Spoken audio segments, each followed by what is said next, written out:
Well, the All Black season has ended.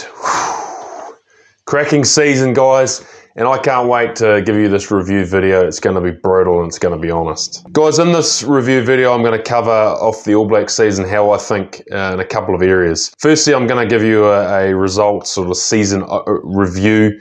Games lost, games won. What were the key moments and reasons why they won or lost the games? Number two, I'm going to talk about the players developed, a number of key players there. And then finally, I'm going to give you a review of Scott Robertson's sort of style, what we learned about that, and where the All Blacks realistically at the end of 2024. Look at the results in the season, and wow, I think the first thing to note is, a lot of the New Zealand public was so excited about Razor coming on board. He's that next generation, he's different, and look, we had immense expectations for him, and I think actually looking back, that was probably unrealistic, the amount of, players that he needed to blood into test match level, and, the how close international rugby is these days. So, but look, look at, firstly, the season started off against England, the first test at Dunedin, and look, the All Blacks won that game 15 points to 16. Looking back at that first test, it was pretty scrappy for both sides, wasn't it? The All Blacks took their chances when needed, and I think the big thing, England could have won that game, but they just didn't really attack as much as they needed to in the second half. So the All Blacks managed to clinch that one, but that first test could have gone either way easily. I think that the big one then was the second test, and being honest myself as well, I thought the All Blacks would have really bounced back and been significantly better in that second test. Look, they're playing at the Garden of Eden Park. They haven't lost there since 1994. I just thought that they were going to probably do the England side over in that second test. Look, again, the game was less scrappy. The All Blacks attacked slightly better, but man, England came to play in that second test. They really took it to the All Blacks. I actually think that second test at Eden Park, look, it was probably England's to win. But it was really the Beauden Barrett factor that won the game for the All Blacks. Look, guys, I honestly thought, and let me know your thoughts on this, that second test, if Beauden Barrett hadn't have played that week, I don't think the All Blacks would have won in Eden Park. I think it was that close. So, and look, I think at that point on the journey, I just think that myself and the New Zealand public, I think they realised that this is probably going to be harder than thought for Razor, and he's got a bit of work to do with the All Blacks. If you've liked the content so far in this video and previous videos, look, please show some support for this channel. Hit that subscribe button, like, share, add comments underneath. Your support will definitely make this channel better going forward. So if you're enjoying the content, like I said, please show some support for the channel. I think the next big game was the All Blacks played in Fiji and San Diego, and to be fair, it was a pretty weak Fijian side. But a thing I noted from that, man, oh man, and this is definitely a positive out of Razor, he knows how to bring in new players, doesn't he? The likes of Sam Derry, Wallace Atiti, George Bell, a handful of others in that Fijian game. And man, they played well on debut. They didn't look like they were even pressured by it at all. Billy Proctor, Pasiola Tosi, Noah Hotham. Yeah, Razor is really good at blooding new players and developing them, that's for sure. Guys, we then moved to the Rugby Championship, and yeah, that was pretty up and down, wasn't it, to be fair, for the All Blacks? I think, firstly, you look at that absolutely shock loss to Argentina at Wellington. Like, nobody predicted that. Guys, it was just a really strange game, wasn't it, guys? Like, windy conditions. The All Blacks never really took the game. They kept the Pumas in it. And then just, I thought that last 20 minutes from the All Blacks was just shocking. The number of basic errors. There was that absolutely shocking pass by Damien McKenzie that went aground, and ultimately that try to Augustine Creevy, the Argentinians won it. Jeez, yeah, not a good week, and pretty poor from the All Blacks. They should have been better than that, and they shouldn't have made so many unforced errors that game. So, but quite strange was, and I went to this game the following week against Argentina at the Garden of Eden, and I really thought Argentina were in with a good chance that game, and there was a lot of pretty worried fans for the All Blacks that week, wasn't there? The conditions were so shocking at Eden Park, just bucketing down with water. And yeah, but I just think from me though, being pitch side, and I said this at the time, I just felt like the All Blacks, you could see them in the warm-up, like they meant absolute business. They wanted to just thrash the Pumas in response. And I just thought the Pumas were just 1% down in that warm-up. They just didn't quite have that edge. And look, you looked at the final result, and I think that 1-2% in the sides, the All Blacks thumped them 42-10 in just shocking conditions. Yeah, strange old game, that one. We then went to South Africa, and yeah, there was a lot of talk about that. They're hopeful for the All Blacks, but it was going to be a tough ask against the world champion Springboks. That first game at Johannesburg in the high veld, look, it was a tough test, wasn't it? I think the All Blacks, look, they actually played really well that game, particularly their attack. They scored a number of quite well executed tries. Look, the All Blacks were winning 27-17 with 12 minutes to go, and yeah, again, just unforced errors, the bench not doing their job. The Springboks scored 2 late tries and won the game. So, wasn't a lot in that game, and probably, to be fair, I mean, most international sides, look, if they're winning 27-17, you'd expect them to win that. So, yeah, tough pill to swallow there. And then you look at the following week, the All Blacks versus the Springboks at Cape Town. For me, the big point I got there, man, that Springboks defence was just phenomenal. Like, it just was clear that whole game, the All Blacks were not even close to cracking that Springboks defence. They were just phenomenal with their physicality, their cover defence. Their defence is phenomenal, the Springboks. That is certainly a factor that helps them be the world champions, you know. Again, just that last 20 minutes, the game came down to the wire. There was a missed kick by Damien McKenzie, a try to Malcolm Marx at the end, you know, just unforced errors, key moments taken by the Springboks and not taken by the All Blacks, and an 18-12 win to the Springboks there. Well, we finished off the series. They won both tests against the Wallabies. It was close in that first test, but a good win in that second test. You then look at the Northern Tour, a good win against Japan, and then that big first game against England at Twickenham. Yeah, looking at the game, it was pretty close, wasn't it? There wasn't a lot in it, and particularly that last 5 minutes, that try to Mark Talia and that crucial conversion to Damien McKenzie. Wow, like he slotted it right from the corner. One hell of a kick by Damien to win the game. To be fair, that game could have gone either way. Like there was nothing in it, and certainly I definitely felt that game there was a few duff chances by the All Blacks. Like there's probably at least 1 or 2 opportunities where they left tries begging out there. So kept England in it, and look, game could have gone either way. You look at the following week, Ireland versus the All Blacks. Yeah, it was, in the end, a good win to the All Blacks, but they put a lot of pressure on the All Blacks. That breakdown was just a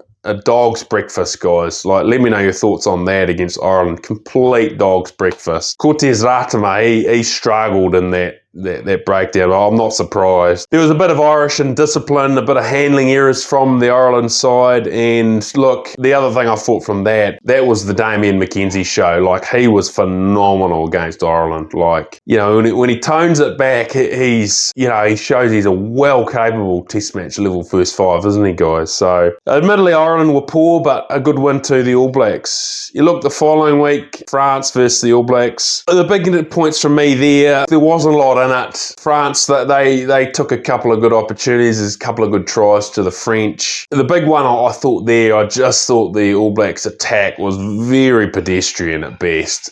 Like, there wasn't good raw lines run by the All Blacks. They weren't creating space. Their handling was pedestrian at best, you know, up against the body rather than out front at the front, catching the ball at speed. And ultimately, look, they lost that game 30 points to 29. I think they had their chances, and I just think they could have won the game if they'd gone for a try in that last sort of 10 minutes, but they went for penalties instead. So anyway, tough pill to swallow there. And then the following week, last game for the year against Italy in Turin. Look, the All Blacks won at 29-11 in the end, but game, complete disaster. To be fair, like that breakdown, a complete mess again for the All Blacks. Their attack was pedestrian at best, worse than that. They didn't seem to really have players running good lines. They didn't really seem to have the patience on attack.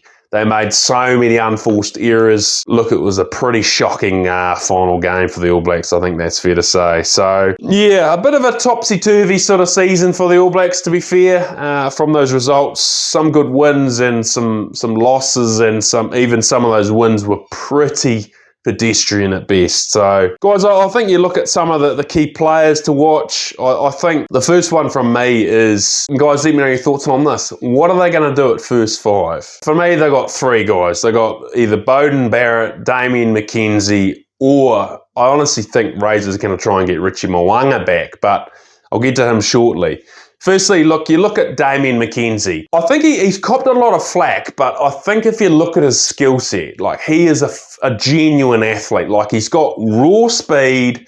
You know, his kicking on his day is phenomenal. Like, he's good on defense. You know, nothing wrong with his passing on his day. But again, it's just his game management at that level. Like, pedestrian at best. He doesn't sort of run the ship as well as he needs to at that test match level. You look at the greats of Johnny Sexton and you compare Damien McKenzie to Johnny Sexton's game management, and there's head and shoulders a significant difference. So Damien McKenzie did show, you know, when he played well against Ireland, you know, with his skill set, on his day, he can be a world-class first five. So will they stick with him? You know, it'll be interesting, guys. Will they keep him coming off the bench? He's also a very good impact player off the bench. Look, I think you look at, secondly, Beauden. Look, he is getting a bit older now. He's a quality international player, but some of the game, you look at him against the Wallabies in that second test. Pretty pedestrian, but, you know, I'm not going to hold that against him. That was his first test of 2024 at first five, so you expect that. But look, you look at some of the other big tests, you know, against England, against France, and his game management was pedestrian at best. And the other thing, I just think he doesn't quite have that. You know, you look at him back in 2017, 2018, when if there was half a gap, Beauden was straight through that gap with raw speed, a genuine attacking threat. Whereas I just don't think that he posed that in that England-France game, that, you know, half a gap, cuts through, and a real attacking threat for the All Blacks. So finally, look, you look at Richie Mo'unga. Look, he was genuinely world class at that World Cup in 2023.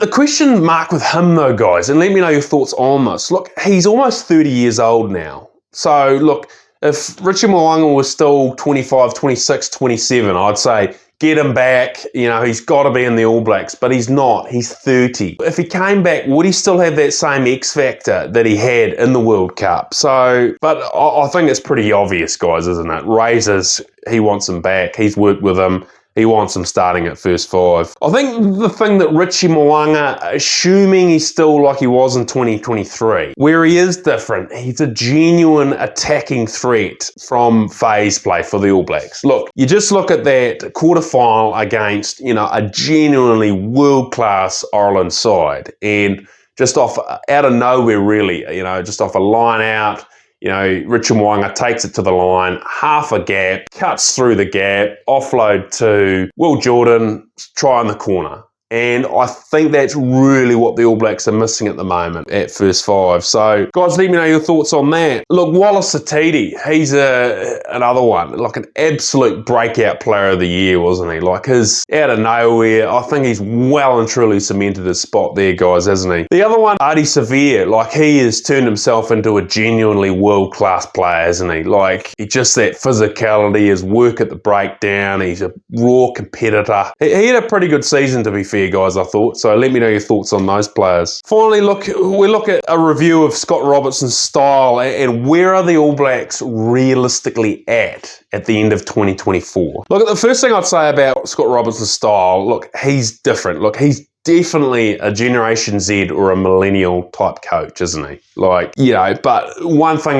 you got to give him a lot of credit. Man, oh man, guys, he gets results out of his players, doesn't he? Like those 6 players that came off on debut against Fiji, phenomenal debuts, weren't they? And the likes of the Wallace-Tees, these young players coming through, man oh man does he back them, and they perform. Out of nowhere, they just seem to be thriving at test match level, guys. So, yeah. I think the other thing of note, I think the All Blacks culture, I think you can see a real buzz to them. You know, you see them off the field. There's a comment in the media that the All Blacks are sort of like, off the field, a fun club type side, aren't they? You see the fun they're having, that they don't, you know, have that I'm sure it's high pressure on the field, but they're certainly, you know, enjoying each other's company. They're chilled out Kiwi blokes. They're having a lot of fun. It's a good fun environment, it looks like. So that's a credit to Razor there. And I just think, you know, it doesn't appear to me that it's sort of an Eddie Jones, England rugby dictatorship style regime where, you know, players are scared to death of speaking up and telling honestly what they think about doing certain things to Razor. It doesn't appear to be a dictatorship like the Eddie Jones England regime. I think the other thing, look, you can see his style, it's pretty attacking. You know, it's hands-on, through the hands rugby, isn't it? He's certainly wanting them to execute chances and be bold. He doesn't take any prisoners either. Look, he didn't connect with Leon McDonald, that they couldn't get on with their attack management. Word is round town that Leon McDonald opposed Razor's sort of more open, expansive attacking style. So Leon McDonald was pretty quickly out of that coaching setup, wasn't he? So for me though, finally, where are the All Blacks realistically at? And guys, let me know your thoughts on this. For me, I've probably got to look at a couple of questions. The first one is, you know, will they be better than 2024? Yes, in some areas. Look, they've blooded some new players. Those players have had a year of test match level. They will be better. So yes, they will be better on one hand. They will have learned lots. They will have put their lessons in play. The other thing, knowing Razor, he will review deeply. They will review bone deeply what went on that season, and they'll want to be much better for 2025. I think he's definitely different to the Foster era. You know, one thing, they probably haven't got the results I would have liked this year, but Razor doesn't make excuses. The Foster era, where he made a number of excuses in that COVID period. So look, and I said he's made some big calls. He's modern, isn't he? Look, he's going to approach the New Zealand Rugby Board. He wants to get some of the overseas All Blacks playing back in New Zealand. So see how he goes with that. The big thing finally from me though is, guys, and my major concern is the attack execution. And guys, let me know your thoughts on this, but you just see it so much at test match level. Like, these defenses are just phenomenal. Like, you look at South Africa, the amount of games I saw with the Springboks, and you look at their defense, and I just really scratch my head how you would breach that defense. You ask the question, but not only that, you look at Italy, England, Ireland, France, like these guys, their defense is phenomenal. You know, that line speed, there isn't the space, they cover so well. You'd almost say the rules almost often favour the defensive sides. Like, it seems to be, you know, easier in many instances to get a penalty on defense than it is on attack. So I just query, you know, is this attack execution style from the All Blacks, is it actually realistically going to work for the All Blacks? Or do they need to tighten it up a bit or change that in certain areas? The one big thing there though is certainly the games they lost, you know, in all those games they lost, if the All Blacks had have executed one or two more tries each in each of those games, you know, the game's a completely different ball game. You know, they would have won all four of those games. So yeah, that's definitely my major concern with the All Blacks. Guys, let me know your thoughts on the All Blacks for 2024. Sadly, it's come to an end, but 2025, can't wait. Going to be a cracking year ahead for test match level. And guys, let me know your thoughts in the comments below on, you know, key players, games they lost, and any other areas you think about the All Blacks. Cheers.